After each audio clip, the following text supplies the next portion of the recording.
Ridha Allah subhanahu wa ta'ala adalah salah satu dari sifat. Nabi SAW mengatakan, laisa lil mu'min ayyudhilla nafsahu. Mukmin itu jangan sampai menghinakan diri. Sejarah hamba yang Allah sebutkan dalam Al-Quran, di antara tujuan besarnya adalah agar menjadi pelajaran. Bismillahirrahmanirrahim.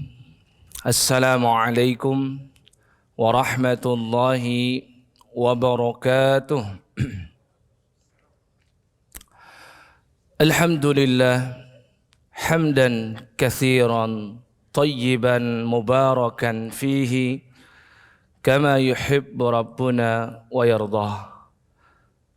Segala puji bagi Allah dengan puji-pujian yang banyak, puji-pujian yang penuh dengan keberkahan di dalamnya, sesuai dengan pujian yang dicintai dan diridhai oleh Allah Subhanahu wa ta'ala.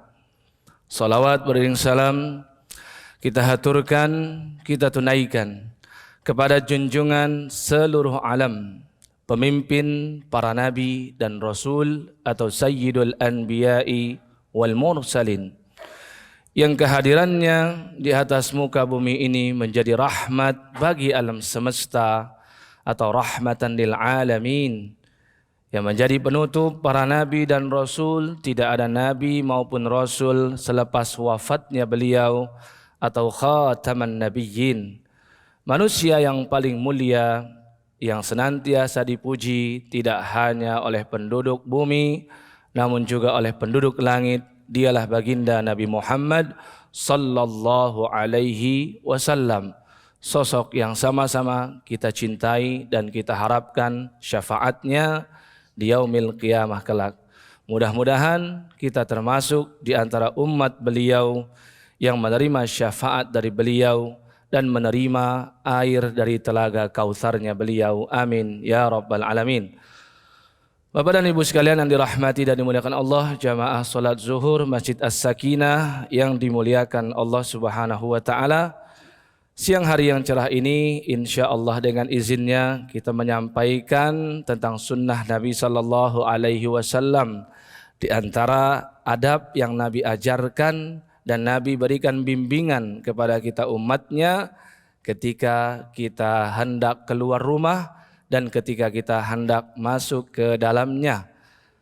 Yang pertama, kita ingin menyampaikan bahwasannya setiap muslim tatkala ia hendak keluar dari rumahnya, maka ia harus penuh dengan ketawakalan kepada Allah. Apa yang dimaksud dengan tawakal? Menggantungkan diri, nyawa dan juga menggantungkan semua urusannya kepada Allah Subhanahu wa ta'ala. Dan ia harus meyakini bahwasannya setiap kebaikan yang ia dapatkan di luar rumah, maka itu adalah karunia Allah untuknya.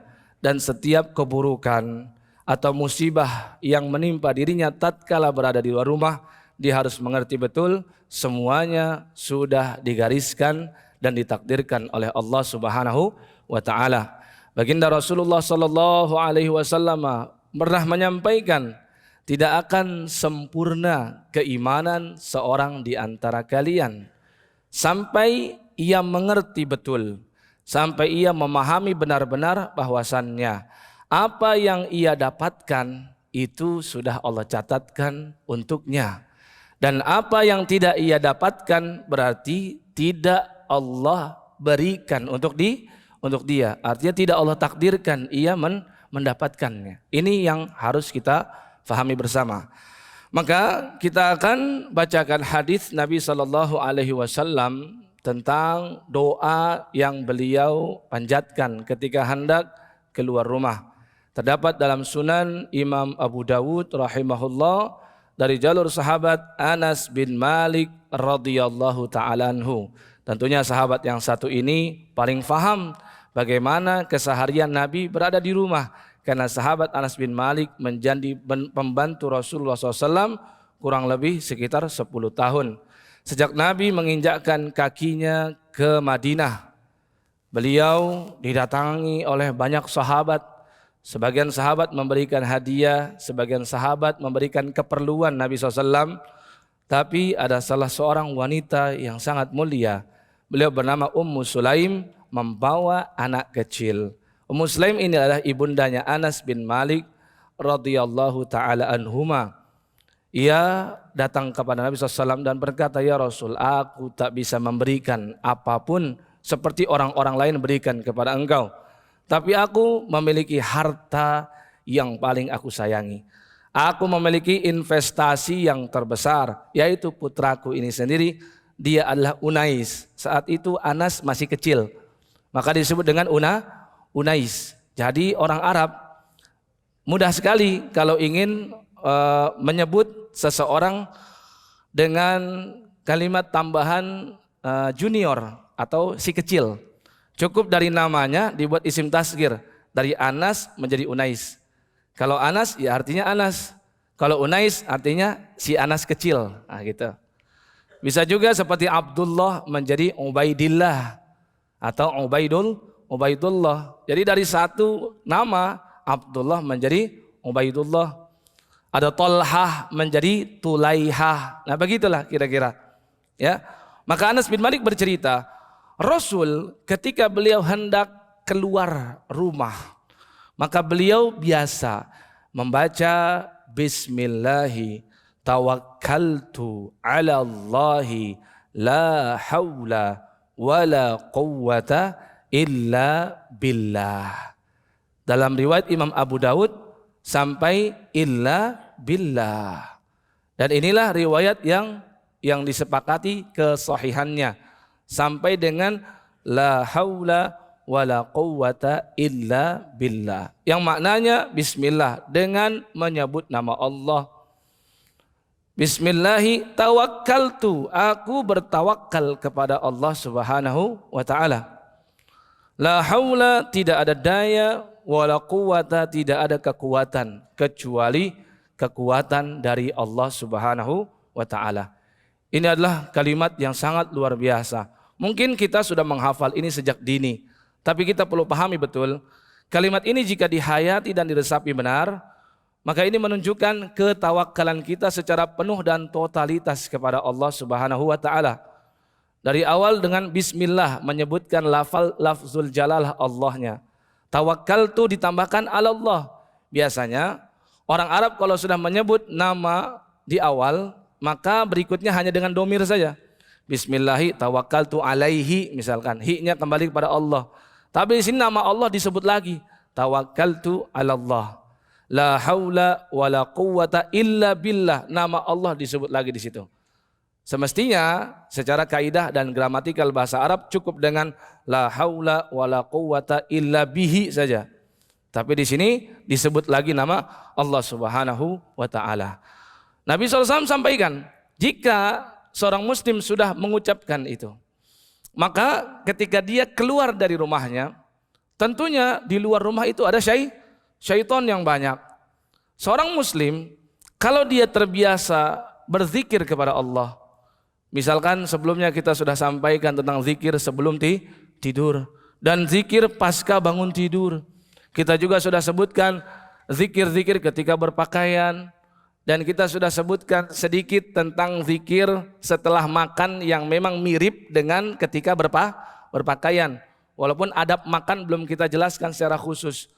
Kata Nabi SAW, ini yang membuat syaitan itu tidak berani masuk ke dalam rumah kita. Sehingga rumah kita diisi dengan malaikat. Dengan catatan tidak memasang gambar, tidak juga memajang patung, maka malaikat akan masuk ke rumah itu. Tapi juga perlu garis bawahi ya, untuk malaikat maut mau seperti apapun kondisi rumah kita tetap masuk. Karena ada sebagian orang ya mengatakan, wah mudah saja untuk menangkal malaikat maut, supaya tidak dijemput nyawa, pasang saja patung di rumah. Karena ada hadis katanya malaikat tidak mau memasuki rumah yang ada patung. Maka ini perlu kita luruskan, yang dimaksud hadis itu adalah malaikat rahmat. Tapi malaikat pencabut nyawa, ia tetap masuk. Kalau memang sudah jadwalnya dia mati, maka seperti apapun ia berusaha untuk menangkal malaikat, malaikat tetap mampu untuk mencabutnya nyawanya. Nah, maka ketika sudah keluar rumah, rumahnya kan sudah dipenuhi dengan malaikat, tidak ada syaitonnya sampai di luar, ada syaiton banyak. Nah, dengan bacaan inilah yang menyebabkan syaiton pun tidak berani dekat-dekat dengan kita walaupun sedang berada di luar rumah. Bahkan kata Nabi SAW, setelah membaca itu ada malaikat yang berkata, yaitu perkataannya apa? Hudita, kamu sudah dijamin petunjuk oleh Allah. Kufita, kamu sudah diberikan jaminan oleh Allah Subhanahu wa taala masalah urusan dunia dan akhirat. Dan kata Nabi SAW, wa wuqita, kamu telah dijamin oleh Allah diberi perlindungan. 3 hal tuh. Hidayah atau petunjuk, kemudian kecukupan urusan dunia akhirat, dan yang ketiga adalah dilindungi dari syaitan. Ketika malaikat sudah berucap begitu, maka syaitan yang ada di luar rumah, mereka berteriak. Dan sebagian syaitan yang dari jauh mendekat kepada kita, maka syaitan-syaitan yang dekat rumah ini mengatakan, kaifalaka birojulin, hei, bagaimana kamu bisa menggoda atau mengganggu seorang manusia yang sudah dijamin oleh Allah, diberi petunjuk, diberi kecukupan, dan juga dilindungi oleh Allah Subhanahu wa taala. Masya Allah, inilah seperti yang Allah katakan di dalam firman-Nya surat At-Talaq surat 65 ayat ketiga, wa may yatawakkal 'alallahi fahuwa hasbuh. Barang siapa yang senantiasa menjaga ketawakalannya kepada Allah, fahuwa hasbuh, niscaya Allah akan mencukupinya. Jadi segala urusannya dihandle oleh Allah. Segala masalahnya diberi solusi oleh Allah, dan urusan yang ia inginkan dan ia tuju ketika keluar rumah akan diselesaikan oleh Allah Subhanahu wa taala. Ini menunjukkan seorang beriman tidak ada sedikit pun jeda untuk tidak mengingat Allah. Harus setiap saat ingat kepada Allah Subhanahu wa taala, karena orang beriman adalah disebut dengan ulil albab. Yang kata Allah, alladzina yadhkurunallaha qiyaman wa qu'udan wa 'ala junubihim. Mau berdiri, mau duduk, mau berbaring, mau aktivitas apapun, seorang yang beriman selalu yadhkurunallah, mengingat Allah Subhanahu wa taala.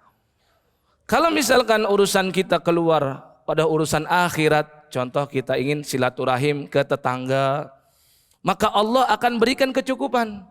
Diberikan pahala silaturahim, dan juga kalau tujuannya untuk mempertautkan hati supaya semakin dekat dengan tetangga, Allah akan berikan itu.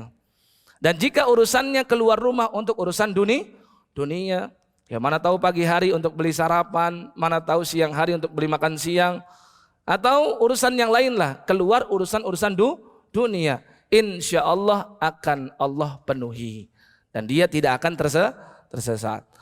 Nah kemudian ketika sudah berada di luar rumah, sudah ada di luar. Kalau tadi bisa dibaca sebelum membuka pintu atau berbarengan ketika sedang keluar. Tapi ketika sudah berada di luarnya, ada lafaz tambahan, ada doa tambahan yang diketahui oleh istri beliau yang bernama Ibunda Ummu Salamah radhiyallahu taala anha. Termaktub juga dalam kitab Sunan Abu Dawud. Jadi kitab yang sama dengan doa sebelumnya. Ummu Salamah radhiyallahu taala anha, beliau menyampaikan, tatkala Nabi SAW sudah berada di luar rumah, beliau pandangannya menatap ke atas langit, Kemudian beliau membaca, Allahumma inni a'udzubika an adilla au udalla au azilla au uzalla au azlima au uzlama au ajhala au yujhala alayya.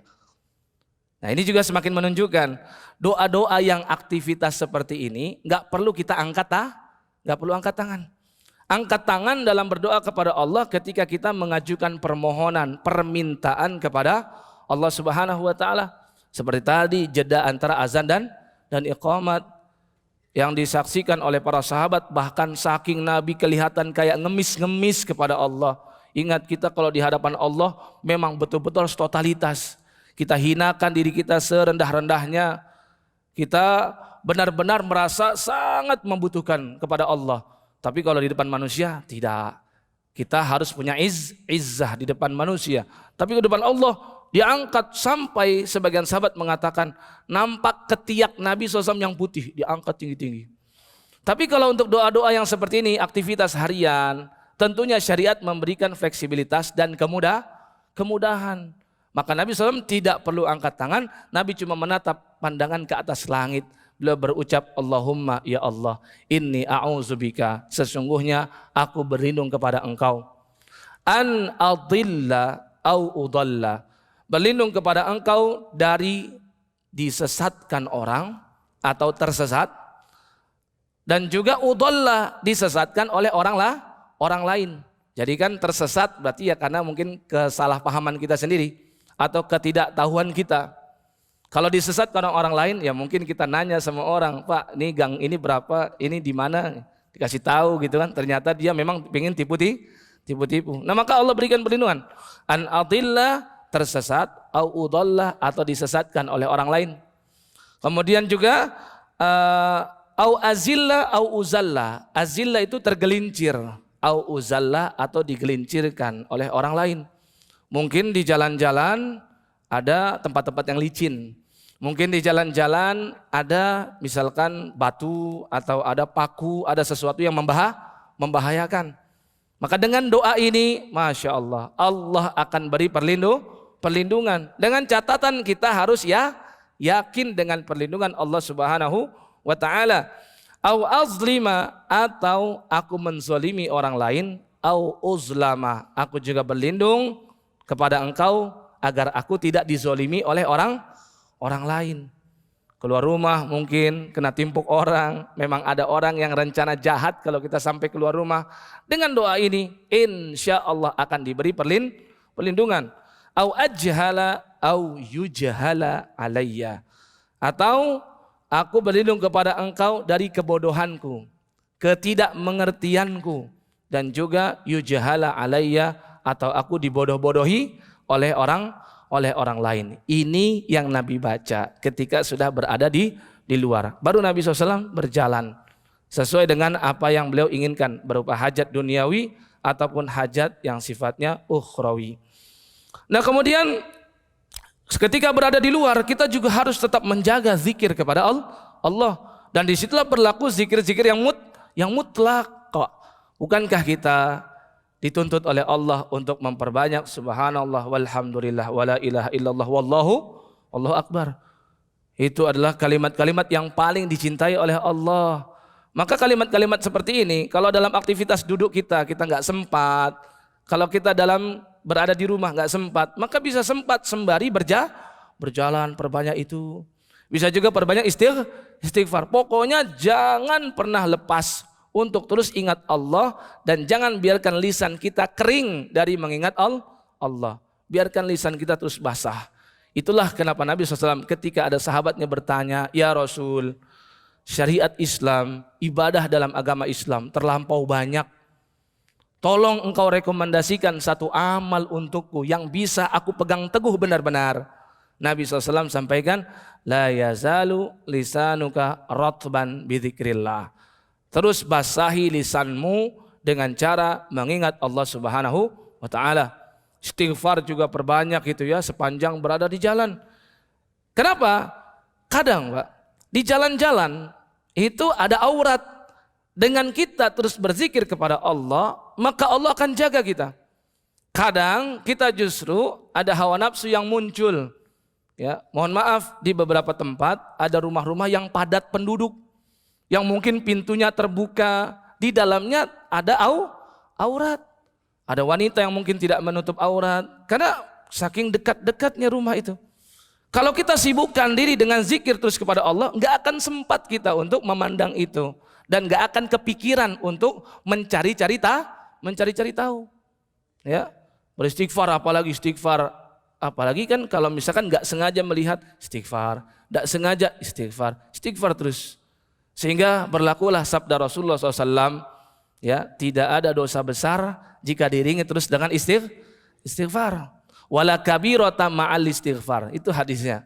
Ya, dan berikut juga Nabi SAW katakan, man lazimal istighfar, barang siapa yang terus mendawamkan istighfar, ja'alallahu lahu min kulli dhiqin makhraja wa min kulli hammin faraja wa razaqahu min haitsu la yahtasib. Siapa yang terus mendawamkan istighfar, bahkan ketika di jalan tuh dia terus istighfar, maka Allah akan berikan jalan keluar dari setiap masalahnya. Allah akan berikan solusi dari kesulitan yang ia hadapi, dan Allah berikan rezeki dari arah yang tidak ia sangka-sangka. Kemudian ada berikutnya, kalau sudah selesai segera untuk pulang ke rumah. Jangan berlama-lama. Artinya khawatirnya kita terjerumus kepada perbuatan yang kurang bermanfaat. Sedangkan seorang muslim, kata Nabi SAW, min husni islamil mar'i tarkuhu ma la ya'nihi. Di antara ciri keislaman seseorang yang baik, tanda kalau dia itu muslim yang bagus adalah dia meninggalkan perkara-perkara yang kurang bermanfaat. Yang enggak bermanfaat aja dia tinggalkan. Apalagi majlis-majlis yang isinya maksiat. Karena mungkin di jalan kita ketemu ada orang di pojokan ngobrol-ngobrol gibah orang. Karena kita ketemu mungkin ada yang nongkrong di bagian sini main kartu misalkan. Itu kan mungkin terjadi di sekitaran lingkungan kita. Dengan kita terus zikir pada Allah, ya, maka insya Allah akan tercegah yang seperti itu. Dan jangan lupa ketika berjumpa dengan sesama muslim sepanjang di luar rumah, ucapkan salam. Nabi SAW bersabda, afsyus salam, tebarkan salam. Tebarkan salam. Nabi juga sampaikan, kamu mau enggak aku kasih tahu, kata Nabi, sesuatu yang membuat kalian satu sama lain bisa saling mencintai. Kata Nabi SAW, tebarkan salam. Baik kepada siapapun yang engkau kenal maupun yang tidak kamu kenal. Kita mungkin punya indikasi yang ngelihat dari wajahnya, dari face-nya, ya, ini kayaknya muslim nih. Udah ucapkan salam walaupun tidak kenal.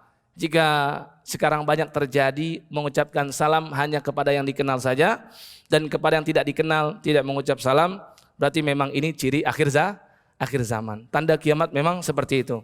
Maka kita harus menjadi brand ambassador dalam akhlak Islami dan ucapkan salam walaupun kepada orang yang tidak kenal. Barulah ketika sampai di rumah. Nah, berarti sekarang zikir berikutnya ketika hendak masuk ke dalam rumah. Ingat, ini dibacanya sebelum masuk rumah, bukan ketika bersamaan atau ketika sudah masuk ke dalam rumah. Tapi ini adalah bacaan yang dibaca sebelum masuk ke dalam rumah. Diriwayatkan oleh sahabat Nabi SAW yang bernama Abu Malik Al-Ash'ari radhiyallahu ta'ala anhu. Beliau menyaksikan Rasulullah SAW tatkala hendak masuk ke dalam rumah. Beliau membaca, Allahumma ya Allah, Allahumma inni as'aluka khairal maulaj. Allahumma ya Allah, inni sesungguhnya aku as'aluka khairal maulaj, memohon dan meminta kepada engkau khairal maulaj. Maulaj itu tempat masuk, kebaikan tempat yang akan aku masuki, berarti kebaikan di dalam rumah. Kemudian juga apa? Wa a'udzubika wa as'aluka min khairil makhraj. Khairal makhraj itu berarti kebaikan ketika berada di luar. Kemudian baru membaca bismillahi walajna wa bismillahi kharajna wa 'alallahi rabbina tawakkalna. Ya, maknanya bismillahi walajna, dengan nama Allah aku mau masuk. Bismillahi kharajna, dengan nama Allah juga aku sudah keluar dari tempat ini. Wa 'alallahi, dan hanya kepada Allah saja. Wa 'alallahi rabbina tawakkalna, dan hanya kepada Allah Tuhan kami bertawakal.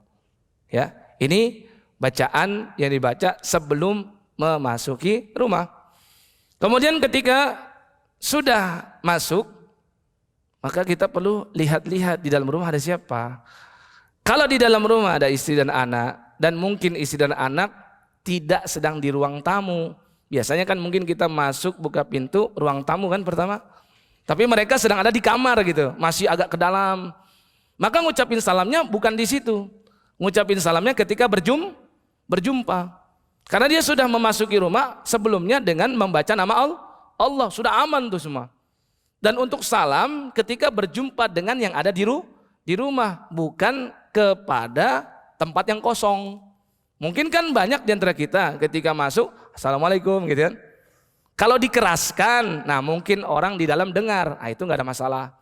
Tapi kalau misalkan kita nggak ingin keras-keras, ya udah datangin dulu tuh kan, cari posisinya. Ada di kamar sini kah, kamar selatan kah, kamar mana? Datangin dulu, ketemu baru mengucap salam. Dan ucapan salam yang terbaik yang disempurnakan, Assalamualaikum warahmatullahi wabarakatuh. Nabi SAW itu pernah ketika sedang duduk, diucap salam oleh satu sahabat, dia mengucap Assalamualaikum saja. Nabi SAW mengatakan kepada sahabat yang juga duduk bersama beliau katakan, itu orang dapat 10 pahala. Kemudian orang kedua datang lagi, kemudian mengatakan Assalamualaikum warahmatullah saja kepada Rasulullah SAW. Maka Rasul bisik kepada yang duduk bersama beliau, Ishrin. Orang tadi dapat 20. Sedangkan orang yang ketiga mengucap Assalamualaikum warahmatullahi wabarakatuh. Maka Nabi SAW berbisik kepada teman duduk beliau, salasin. Kalau orang tadi dapat 3, ini menunjukkan semakin sempurna salamnya makin dapat banyak pahala. Tapi ingat, ini bukan suatu kemestian dan kewajiban. Mana tahu kita buru-buru ya, mau ke kamar mandi dari luar sudah ingin hajat gitu ya. Maka bisa saja Assalamualaikum, udah segera. Nggak ada masalah, itu hal yang fleksibel. Kita cuma memberikan pilihan kalau ingin yang sempurna dan dapat pahala banyak. Ya. Tapi kalau kita memasuki rumah kita dan ternyata kita tahu sedang tidak ada seorang pun di dalamnya. Gak ada istri kita, gak ada anak kita, gak ada keluarga kita di dalam. Kosonglah kita tahu. Karena kita juga keluar rumah kosong, masuk rumah kosong. Maka bacaan salam apa yang kita ucapkan? Bacaan salam Assalamu alayna wa ala ibadillahis sholihin. Ini yang dibaca mirip seperti ketika sedang tahiyat. Bacaan tahiyat kan begitu. Assalamu alayka ayyuhan nabiyyu wa rahmatullahi wa barakatuh. Assalamu alayna wa ala ibadillahis sholihin. Ini bacaan yang dahsyat sekali kata Nabi. Assalamu alayna, keselamatan bagi kami.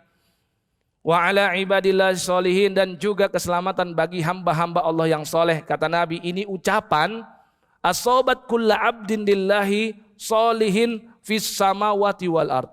Bacaan ini akan Allah berikan kepada semua hamba Allah yang soleh baik di langit maupun di bumi. Kan keselamatan buat hamba Allah yang soleh. Berarti malaikat dapat sebagai penduduk langit dan semua kaum muslimin yang ada di muka bumi juga dapat. Nah, bacaan ini didapat dari mana? Tidak ada hadis secara spesifik tentang ini. Akan tetapi ini diambil dari firman Allah Azza wa Jalla surat An-Nur surat 24 ayat 61. Allah Subhanahu wa taala berfirman, a'udzubillahi minasyaitonir rajim, fa idza dakhaltum buyutan fasallimu ala anfusikum tahiyatan min indillahi mubarakatan thayyibah. Yang maknanya jika kamu memasuki sebuah rumah, ya, fasallimu ala anfusikum, hendaklah kamu mengucap salam kepada dirimu sendiri. Artinya karena nggak ada orang, ucapkanlah untuk diri maka assalamu alaina untuk kami nih. Ya.